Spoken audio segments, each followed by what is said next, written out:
यह मिथुन लग्न की कुंडली है।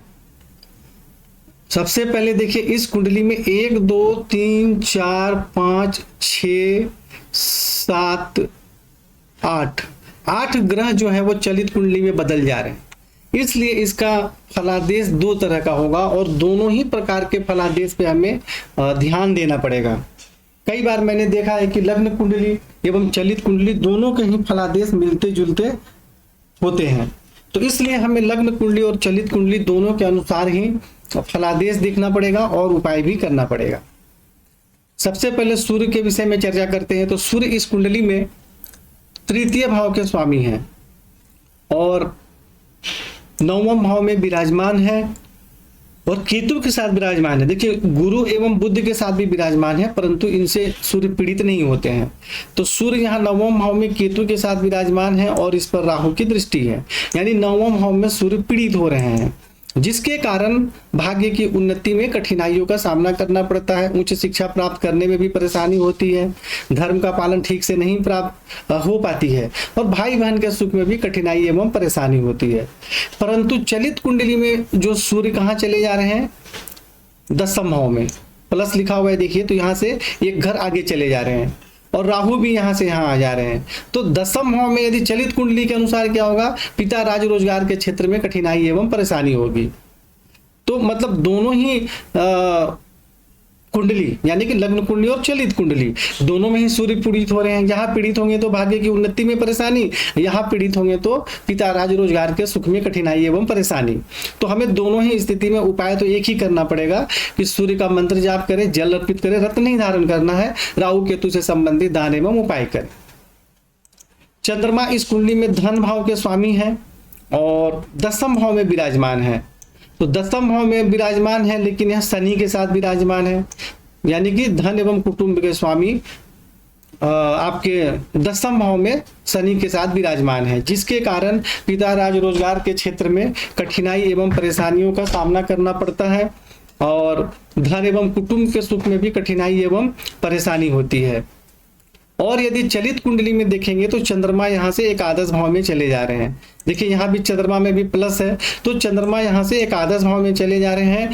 तो और यहाँ चंद्रमा जब जाएंगे तो शनि भी चलित कुंडली में यहाँ जा रहे हैं। देखिए चंद्रमा यहाँ जाएंगे तो शनि भी जाएंगे, यानी कि दोनों ही कुंडलियों में जिस प्रकार सूर्य पीड़ित हो रहे थे उसी प्रकार चंद्रमा भी पीड़ित होंगे।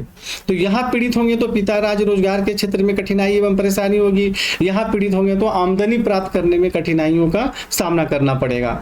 तो यहाँ भी हमें चंद्रमा चाहे चलित कुंडली हो चाहे लग्न कुंडली हो, दोनों में उपाय एक ही करना पड़ेगा। चंद्रमा का मंत्र जाप करें, सफेद चंदन का तिलक लगाएं और शनि से संबंधित दान एवं उपाय करें। अब हम मंगल का फलादेश प्रारंभ करते हैं। मंगल जो है इस कुंडली में आय भाव के स्वामी है और रोग एवं शत्रु भाव के स्वामी है, यानी मंगल को इस कुंडली में अकारक माना जाता है, लेकिन आमदनी के लिए तो अच्छे हैं, षष्ठेश है तो रोग एवं शत्रु के स्वामी हैं। और मंगल इस कुंडली में दसम भाव में विराजमान है और यहाँ पर शनि के साथ विराजमान है। तो मंगल जब यहाँ शनि के साथ विराजमान है दसम भाव में, तो पिता राज रोजगार के क्षेत्र में कठिनाई एवं परेशानी होती है, आमदनी प्राप्त करने में भी कठिनाइयों का सामना करना पड़ता है, भाग्य की उन्नति में भी परेशानी होती है। परंतु अब चलित कुंडली में मंगल और शनि दोनों साथ साथ यहाँ आ जाएंगे, तो यहाँ जब आ जाएंगे तो आमदनी में परेशानी होगी और भाग्य की उन्नति में परेशानी होगी, यहाँ पीड़ित होंगे तो रोजगार में और आमदनी में परेशानी होगी। तो इस प्रकार से आपको जो मंगल के उपाय बताए गए हैं वह उपाय करना है। इसका रत्न तो नहीं धारण करना है, लेकिन मंगल से संबंधित मंत्र जाप इत्यादि आपको करना है और शनि से संबंधित जो उपाय बताए गए हैं वह आपको करना है। बुध जो है इस कुंडली में लग्नेश है और चतुर्थ भाव के स्वामी है, माता भूमि भवन के स्वामी है और शारीरिक स्वास्थ्य सौंदर्य सम्मान प्रतिष्ठा के स्वामी है और नवम भाव में विराजमान है, यानी भाग्य की विशेष उन्नति होती है, धर्म का पालन करते हैं, उच्च शिक्षा अच्छी प्राप्त होती है, शारीरिक स्वास्थ्य सौंदर्य सम्मान प्रतिष्ठा में वृद्धि होती है, माता भूमि भवन वाहन का श्रेष्ठ सुख प्राप्त होता है।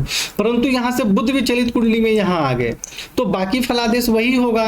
यहाँ जो भाग्य की उन्नति के विषय में बताया जा रहा था तो यहाँ रोजगार में सफलता प्राप्त होगी और बुध 21 अंश के हैं, ठीक है, आप चाहे तो इनका रत्न भी धारण कर सकते हैं और श्रेष्ठ लाभ प्राप्त करने के लिए। क्योंकि सूर्य के साथ विराजमान है, उन दिनों में ज्यादा अंतर नहीं है। सूर्य 16 अंश के हैं, बुध 21 अंश के हैं। जैसे 12-13 अंश का अंतर होता है तो बुध को अस्त नहीं माना जाता है। तो आप बुध का रत्न धारण करेंगे तो आपको श्रेष्ठ सफलता प्राप्त होगी। गुरु जो है इस कुंडली में देखिए सप्तम भाव के स्वामी है और 10वें भाव के स्वामी है। पिता राज रोजगार के स्वामी है, पत्नी एवं वैवाहिक जीवन के स्वामी है। और गुरु यहाँ 9वें भाव में विराजमान है शनि के घर में। और यहाँ पे देखिए गुरु पर राहु की दृष्टि भी है। तो यहाँ पे गुरु जो है 9वें भाव में पीड़ित हो रहे हैं, यानी हम कह सकते हैं कि चंडाल योग का निर्माण हो रहा है। तो जिसके कारण भाग्य की उन्नति में कठिनाई एवं परेशानियों का सामना करना पड़ता है। धर्म का पालन ठीक से नहीं कर पाते हैं। लग्न में दृष्टि के कारण शारीरिक स्वास्थ्य, सौंदर्य, सम्मान एवं प्रतिष्ठा में वृद्धि होती है। और यहाँ से तृतीय भाव में दृष्टि के कारण पराक्रम में वृद्धि होती है, भाई बहन का सुख प्राप्त होता है। और पंचम भाव में दृष्टि के कारण विद्या, बुद्धि एवं संतान का सुख प्राप्त होता है। परंतु यहाँ देखिए जिस प्रकार गुरु जो है राहु से पीड़ित हो रहे हैं, तो इसलिए श्रेष्ठ लाभ प्राप्त नहीं हो पाता है। रोजगार में परेशानी होती है, पत्नी एवं वैवाहिक जीवन में भी परेशानी होती है, विवाह में विलंब भी होता है। और गुरु यदि यहाँ आ जाएंगे तो भी वही बात होगी, फिर राहु यहाँ आ जाएंगे, यानी यहाँ भी पीड़ित है, चलित कुंडली में भी पीड़ित गुरु है। तो दोनों ही कुंडली में उपाय आपको एक ही करना है, गुरु का मंत्र जाप करना है, राहु से संबंधित दान एवं उपाय करना है श्रेष्ठ लाभ प्राप्त करने के लिए। शुक्र जो है इस कुंडली में आपके 12वें भाव के स्वामी है, विद्या, बुद्धि, संतान के स्वामी है। और यह 8वें भाव में विराजमान हो गए हैं। जो शुक्र है वह चलित कुंडली में नहीं बदल रहे हैं।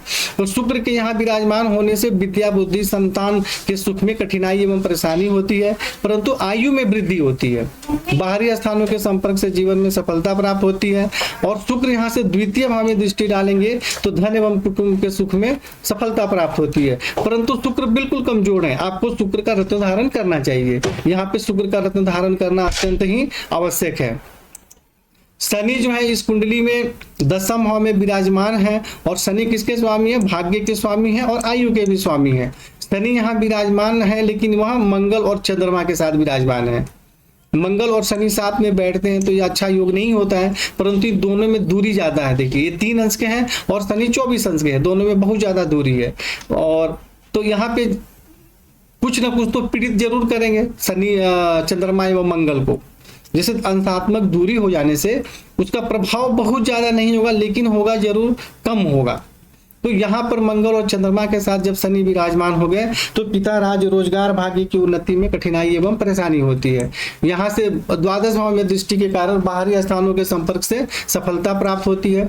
चतुर्थ भाव में दृष्टि के कारण माता, भूमि, भवन का सुख प्राप्त होता है। और सप्तम भाव में दृष्टि के कारण कुछ कठिनाइयों के साथ पत्नी एवं वैवाहिक जीवन का सुख प्राप्त होता है, विवाह में विलंब भी होता है। और चलित कुंडली में अगर शनि चले जा रहे हैं यहाँ 11 भाव में, तो साथ में मंगल भी जा रहे हैं और चंद्रमा भी जा रहे हैं, तो यहाँ आमदनी में भी परेशानी होगी। इसलिए आपको जो भी उपाय बताए गए हैं वह लग्न कुंडली और चलित कुंडली दोनों में ही काम करेंगे। आप उपाय पर मेन ध्यान दें। जो उपाय आपको बताया गया है यदि वह उपाय करेंगे तो आपके जीवन की जो भी परेशानी है वह दूर होगी। राहु यहाँ पर देखिए तृतीय भाव में विराजमान है, तो पराक्रम में तो वृद्धि होती है, लेकिन भाई बहन के सुख में कठिनाई एवं परेशानी होती है। सप्तम भाव में दृष्टि के कारण पत्नी एवं वैवाहिक जीवन के सुख में परेशानी होती है, विवाह में बहुत ज्यादा विलंब होता है। और 9वें भाव में देखिए सूर्य को और गुरु को दोनों को पीड़ित कर रहे हैं, बुध को तो नहीं पीड़ित करते हैं। तो इस दोनों को पीड़ित करने के कारण भाग्य की उन्नति में भी कठिनाइयों का सामना करना पड़ेगा, रोजगार में भी परेशानी होगी, उसमें भी कठिनाइयों का सामना करना पड़ेगा। और यहां से राहु दृष्टि डाल रहे हैं 11 भाव में। 11 भाव में दृष्टि के कारण आमदनी प्राप्त करने में कठिनाइयों का सामना करना पड़ता है। कभी अचानक लाभ प्राप्त होगा तो अचानक नुकसान भी हो जाएगा। तो राहु से संबंधित दान एवं उपाय करना है। राहु का रत्न गलती से भी आपको धारण नहीं करना है। और केतु यहाँ विराजमान है सूर्य के साथ और 9वें भाव में, तो भाग्य की उन्नति में कठिनाई एवं परेशानियों का सामना करना पड़ता है। यहाँ से लग्न में दृष्टि डालेंगे तो शारीरिक स्वास्थ्य एवं जीवन की उन्नति में कुछ परेशानी होती है। और यहाँ दृष्टि डालेंगे तो पराक्रम में तो वृद्धि होती है, परंतु भाई बहन के सुख में कठिनाई एवं परेशानियों का सामना करना पड़ता है। और पंचम भाव में दृष्टि डालेंगे तो कुछ कठिनाइयों के साथ विद्या, बुद्धि एवं संतान का सुख प्राप्त होता है। अब देखिए इसमें चाहे चलित कुंडली हो चाहे लग्न कुंडली हो, आप इतना जान लीजिए कि राहु और केतु का आपको दान एवं उपाय लगातार करना है। राहु केतु से संबंधित रत्न नहीं धारण करना है, इसका मंत्र जाप नहीं करना है। उपाय करते समय 4-5 बार इसका मंत्र आप बोल सकते हैं। और आपका जो लग्नेश है वह बुध है, अस्त है, तो बुध को प्रबल करें। चंद्रमा धन एवं कुटुंब के स्वामी दशम भाव में पीड़ित हो रहे हैं तो आप चंद्रमा को भी प्रबल कर सकते हैं, शुक्र को भी प्रबल करें, और मंगल को प्रबल नहीं करना है। आप इनका मंत्र जाप और जो उपाय बताए गए हैं वह करना है। प्रबल आप किसको किसको कर सकते हैं? बुध को, चंद्रमा को और शुक्र को आप कर सकते हैं। और बाकी ग्रहों से संबंधित जो उपाय आपको बताए गए हैं उसको आप देखकर समझकर उपाय करें। नहीं समझ में आए तो फोन करके चर्चा करें। हरिओम तत्सत।